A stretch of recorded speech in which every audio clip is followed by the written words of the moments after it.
Dans le vaste domaine des affections proctologiques, je vous convie à une exploration singulière, celle des troubles de la statique rectale. Des termes aux accents presque abstraits recèlent des réalités cliniques qui, bien qu'elles paraissent réservées aux spécialistes, trouvent leur origine dans des dysfonctionnements bien concrets du corps humain. Les patients, souvent en proie à une gêne persistante et à un quotidien perturbé, cherchent un soulagement à travers des thérapies parfois complexes, mais toujours guidés par l'espoir de retrouver une excellente qualité de vie. Dans cette introduction, le décor est planté avec une simplicité trompeuse. La plainte du patient devient le point de départ, la pierre angulaire d'une enquête minutieuse. Est-ce un prolapsus rectal? Génital? Une dyschésie qui freine le transit?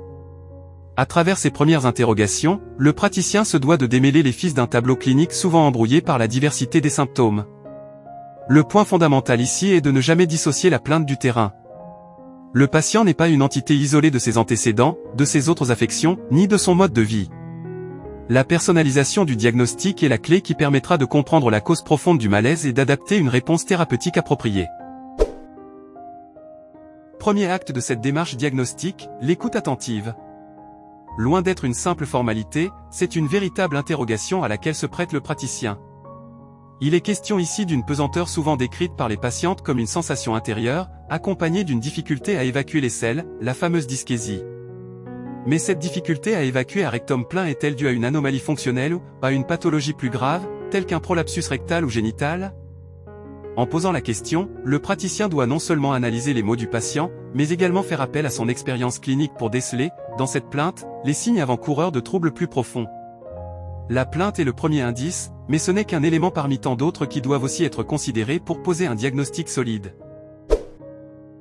Nous entrons ici dans la deuxième étape de cette quête thérapeutique. Le contexte est tout aussi important que la plainte initiale.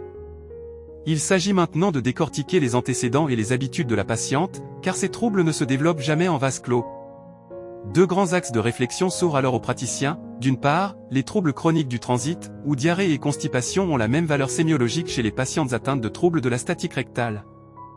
D'autre part, les séquelles obstétricales, qui sont fréquentes chez les femmes ayant subi des accouchements traumatiques. La neuropathie d'étirement est une conséquence insidieuse mais dévastatrice de ces traumatismes. Elle entraîne douleur et incontinence. Elle est parfois insoupçonnée au premier examen. Le score de Wexner, utilisé pour évaluer l'incontinence anale, nous donne une échelle objective pour mesurer l'impact de ces troubles sur la qualité de vie de la patiente.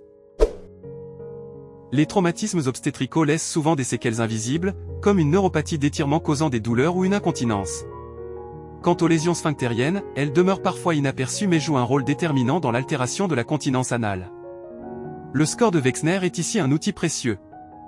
Il permet de quantifier l'incontinence et de mesurer son impact sur la qualité de vie. Un score supérieur à 10 sur 20 traduit une incontinence sévère, qui oriente déjà le praticien vers un traitement spécifique. Si je devais définir cette étape en un mot, ce serait minutie. Chaque détail compte évidemment.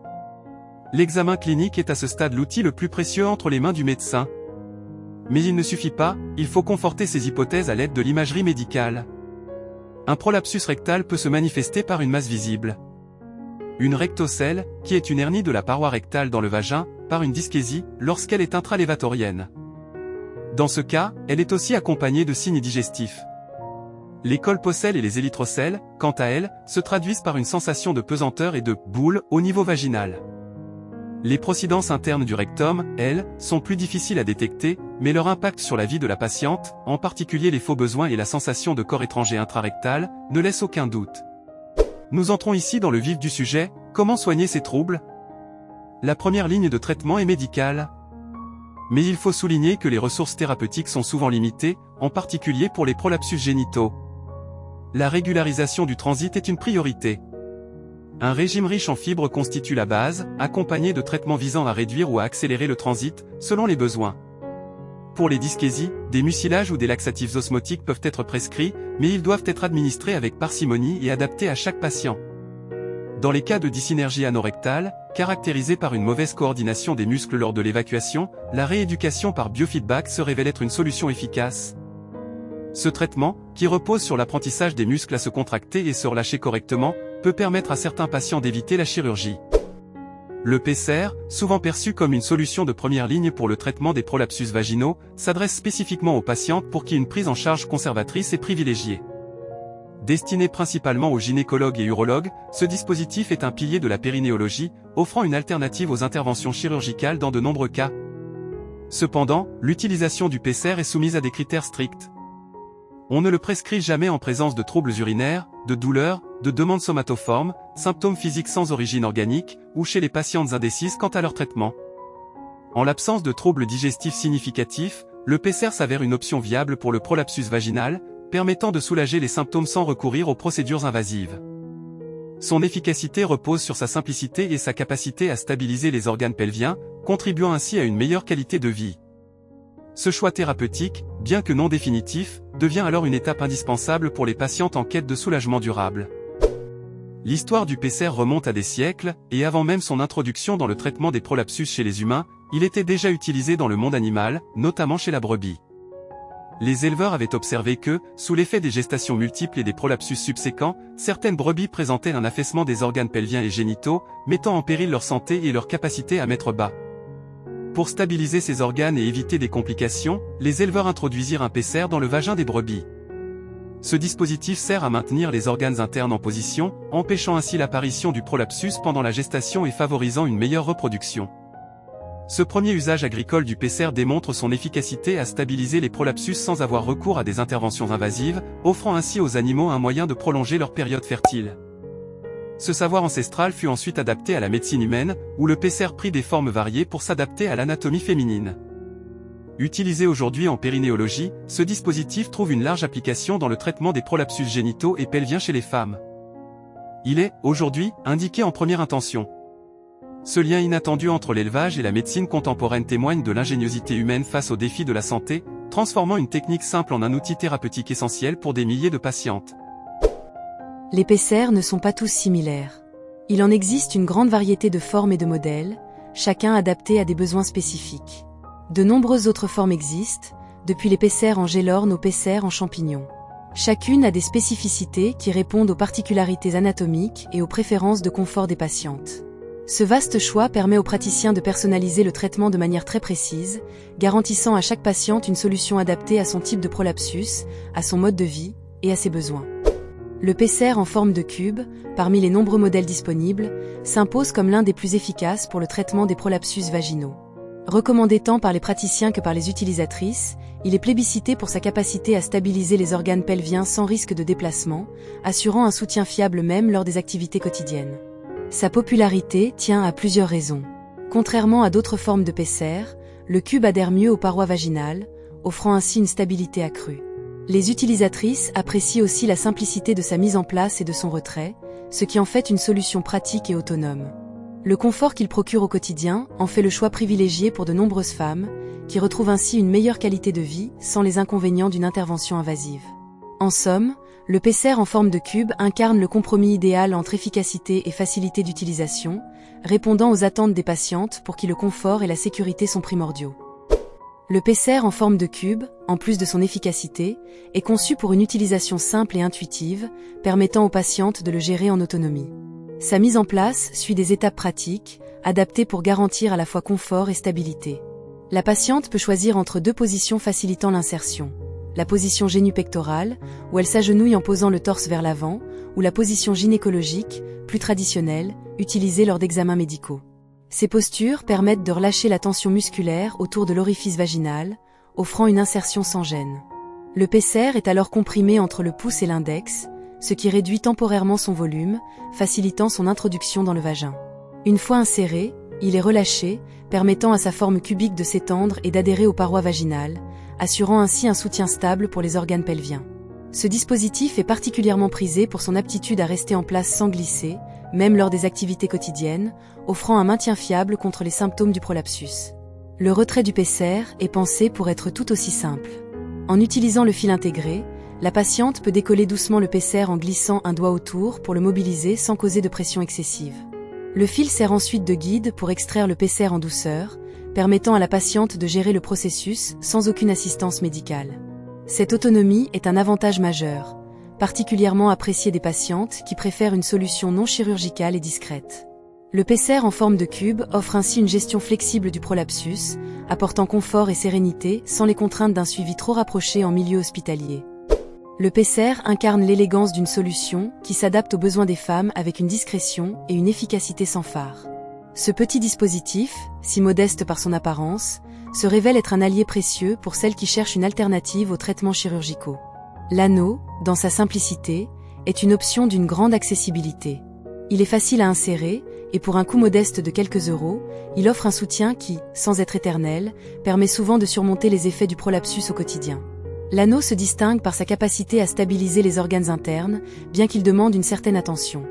En effet, il peut, à la faveur d'un mouvement ou d'une simple rotation, perdre de son efficacité. Ce risque de déplacement, s'il reste rare, invite la patiente à rester vigilante et à ajuster le dispositif lorsque nécessaire. Ainsi, le PSER se prête bien à une utilisation prolongée, voire quotidienne, pour celles qui souhaitent éviter l'inconfort d'une intervention invasive. C'est un choix sans prétention, mais d'une efficacité qui a traversé les âges, adaptant son usage au corps et aux besoins de chaque femme. En somme, ce petit cercle, qui semble presque anodin, permet à tant de femmes de retrouver une liberté de mouvement et une qualité de vie que les prolapsus avaient ternie. Le PSER, par sa simplicité et son abordabilité, rappelle que parfois, la solution la plus humble peut apporter les plus grands soulagements. Le parcours de soins des prolapsus, pour qui connaît les subtilités du corps humain, est une route parsemée de choix éclairés, où chaque étape devient une chance de soulager sans franchir la frontière de l'intervention chirurgicale. Le traitement médical des prolapsus vaginaux se révèle être une voie de premier recours. Lorsque le succès est au rendez-vous, la vie reprend son cours, avec un soulagement tangible et durable. Mais, comme dans toute discipline où la patience est mise à l'épreuve, il arrive que ces traitements échouent, laissant le praticien face à la nécessité de l'ultime recours, la chirurgie. Le traitement de fond, pour ceux qui répondent bien au PSER ou au biofeedback, permet de stabiliser les organes pelviens avec une simplicité qui réconforte.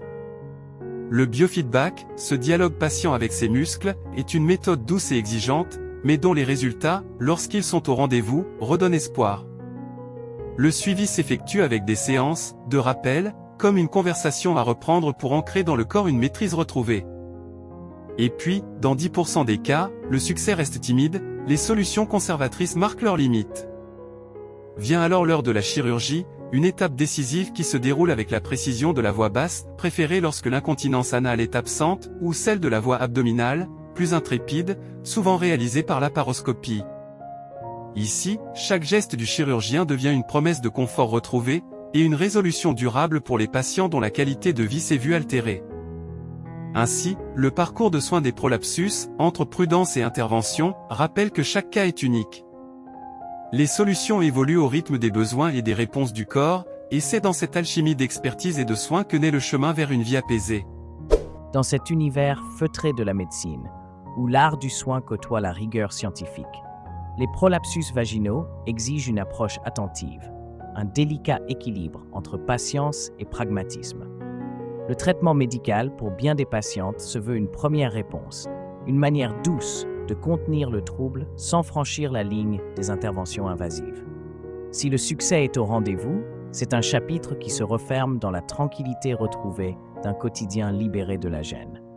Mais la médecine, comme la vie, ne se plie pas toujours aux certitudes. Il arrive, malgré tous les efforts, que le PSER et le biofeedback montrent leurs limites. Lorsque l'efficacité de ces dispositifs se révèle insuffisante, le praticien se retrouve alors à envisager la chirurgie, ce recours ultime qui, pour 10% des patientes, devient un passage nécessaire. Ici, le choix de la voie basse, une approche qui se veut respectueuse et évite les cicatrices visibles, est souvent préférée, sauf en cas de faiblesse du sphincter anal, où la voie abdominale et la laparoscopie ouvrent une autre perspective. Dans le cas particulier d'une érythrocèle isolée ou d'un prolapsus vaginal, il vaut mieux que l'intervention soit faite par une équipe de gynécologie. En effet, le chirurgien digestif ne sait pas faire les spinofixations et ne sait pas soigner les récidives. L'enjeu de ce parcours thérapeutique est un retour à la liberté, une invitation à vivre sans la contrainte que les prolapsus imposent. C'est en cela que chaque décision, chaque geste, s'inscrit dans un respect profond de la vie et de l'individu. Le traitement des prolapsus, dans cette balance entre espoir de guérison douce et recours chirurgical, dessine ainsi le chemin d'une réconciliation possible entre le corps et l'esprit. Dans le monde de la médecine, où les solutions se mêlent souvent aux complications, il est parfois bon de savoir qu'une réponse simple existe pour des maux d'apparence complexes. L'érythrocèle, cette descente du cul-de-sac de Douglas, trouve d'abord un allié discret et humble, le PCR. Ce petit dispositif, en se plaçant simplement et sans contrainte, devient pour bien des patientes un répit bienvenu, une façon de soutenir les organes sans passer sous le scalpel. Mais la nature, parfois récalcitrante, ne cède pas toujours à cette solution conservatrice. Dans ces cas où le PCR ne suffit plus, où l'érythrocèle persiste et entrave la qualité de vie, il reste à l'équipe médicale une alternative plus résolue, la chirurgie par voie laparoscopique.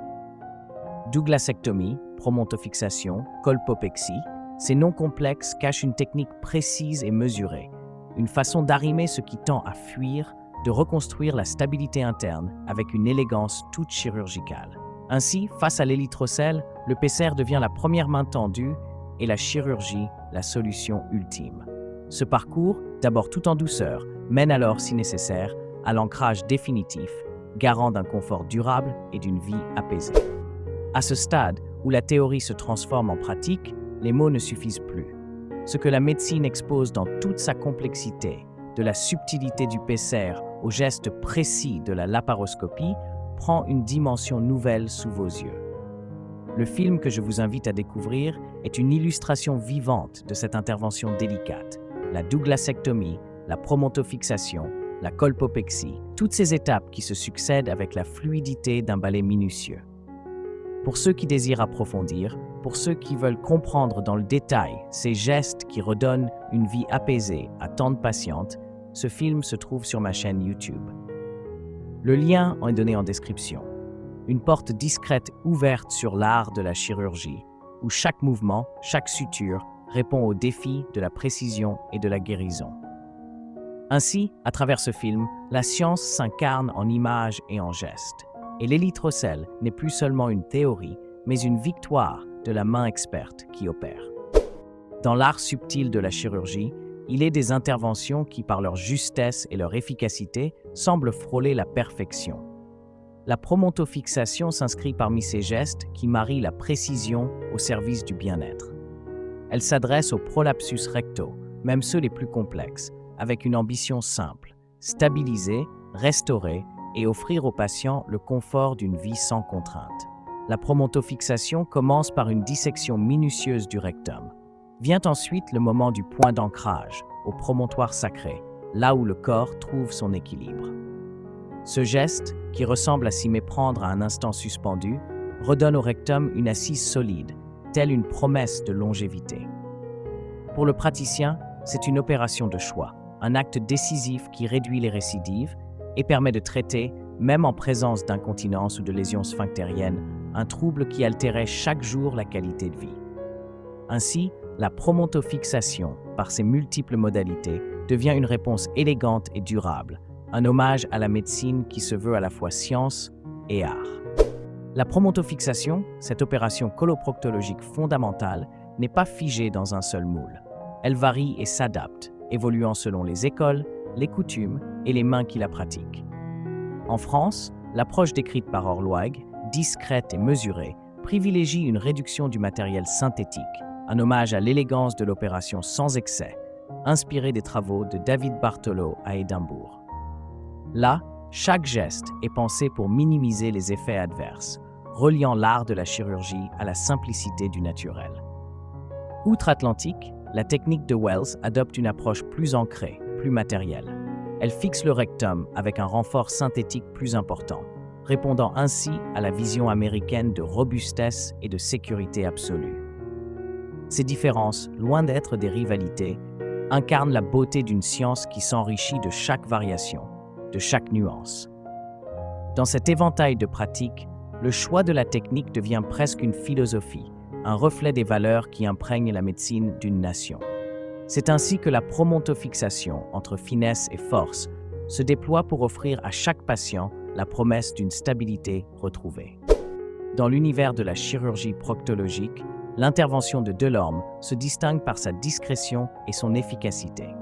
Elle se déroule par voie transanale, sans incision visible, une approche presque minimaliste, pensée pour les patients chez qui la laparoscopie se heurte à des contre-indications.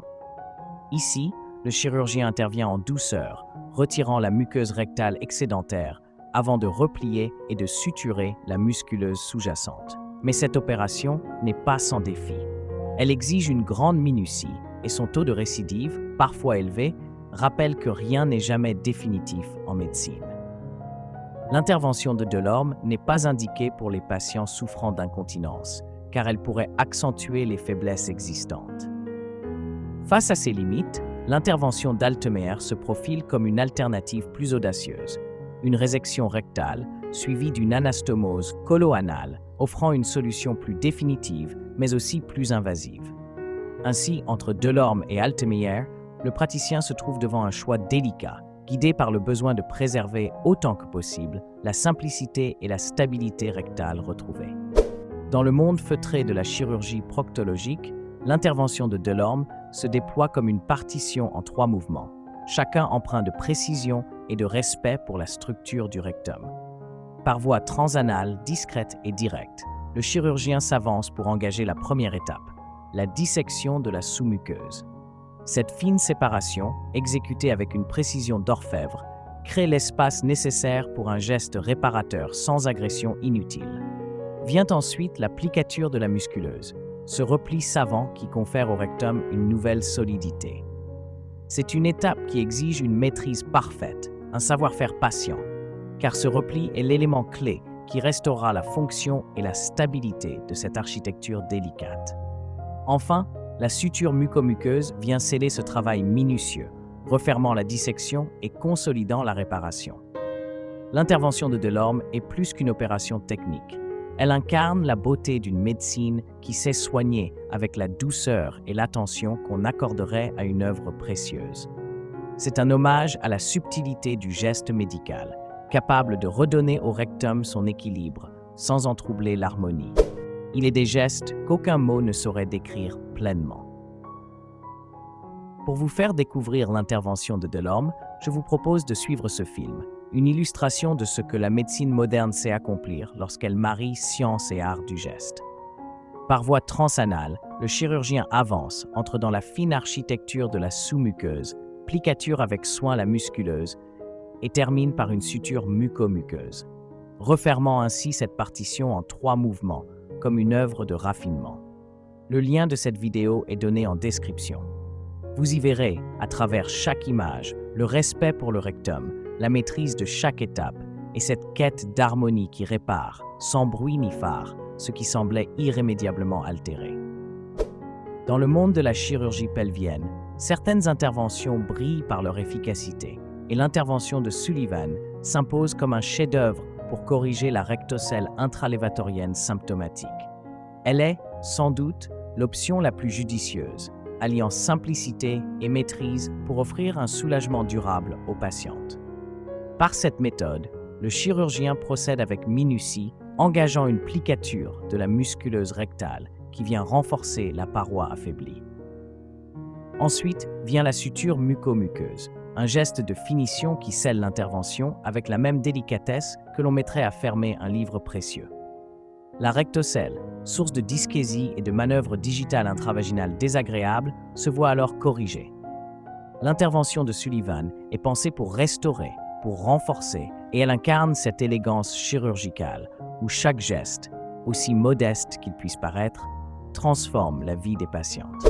Pour illustrer l'intervention de Sullivan, cette intervention si bien adaptée au traitement des rectocèles isolés à expression digestive, je vous invite à plonger dans le détail d'un film mis à votre disposition. Par un lien que vous trouverez en description, ce film nous dévoile la précision de chaque étape, du premier geste à la suture finale, éclairant ainsi la minutie de cette intervention. L'intervention de Sullivan est un hommage à la délicatesse du geste médical. La plicature antérieure de la musculeuse rectale y est exécutée avec une exactitude qui touche à l'art. Dans ce film, chaque mouvement révèle la maîtrise chirurgicale, offrant une perspective unique sur cette méthode qui, sans bruit, vient corriger la rectocèle. Lorsque la rectocèle se complique d'une procidence interne du rectum, la chirurgie se fait plus complexe et l'intervention de Starr apparaît comme une réponse précise et efficace. L'intervention de Starr, ou résection transanale avec agrafage, est un procédé chirurgical qui, dans sa technicité, parvient à réparer ce que le corps a laissé s'affaisser. C'est une intervention à 2 temps, où l'on peut, selon les besoins, traiter la rectocèle isolée par une résection uniquement antérieure, encore appelée hémistar, ou s'attaquer aussi à la procidence interne du rectum en ajoutant une résection postérieure. Dans cette intervention, chaque étape, chaque agrafage vient redonner structure et soutien au rectum. Mais l'intervention de Starr n'est pas sans précaution. Elle est contre-indiquée en cas d'incontinence anale ou d'érythrocèle, car on prendrait alors les risques d'aggraver l'incontinence ou d'aggraver l'intestin grêle. Ici, la technique est précise, mesurée, et s'applique au cas où la rectocèle et la procidence se conjuguent pour altérer profondément la qualité de vie.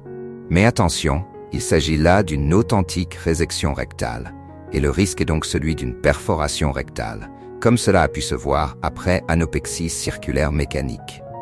Ainsi, l'intervention de Starr redonne à la patiente la possibilité d'une vie plus simple, libérée des sensations d'évacuation incomplète, de corps étrangers intrarectal et de dyschésie.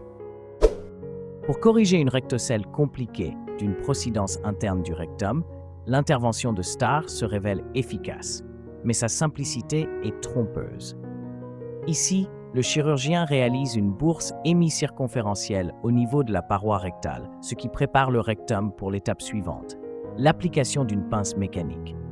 Cette pince, outil de précision, permet de faire une résection et une suture agrafée hémicirconférentielle, unissant les tissus en un geste unique et harmonieux. C'est un procédé qui, bien qu'empreint de technique, vise la simplicité de l'effet recherché, redonner au rectum une anatomie normale. Ce schéma de principe, facile en apparence, masque la difficulté de cet acte chirurgical spécialisé. Pour saisir pleinement l'élégance technique de l'intervention de Starr, cette méthode chirurgicale, venant corriger la rectocèle compliquée d'une procidence interne du rectum, je vous propose une immersion en images. Ce film, dont le lien est donné en description, dévoile chaque étape de l'opération avec clarté. Au travers de ce film, vous assisterez à la réalisation de la bourse circonférentielle, une manœuvre minutieuse qui prépare la paroi rectale pour l'application d'une pince mécanique. Dans un mouvement unique et précis, cette pince effectue à la fois la résection et la suture, réunissant les tissus en une harmonie retrouvée. Ces images révèlent la beauté discrète de la chirurgie moderne, où l'art de réparer se traduit en gestes simples mais profonds. L'intervention de Starr, avec sa précision et son efficacité, redonne au rectum une anatomie normale.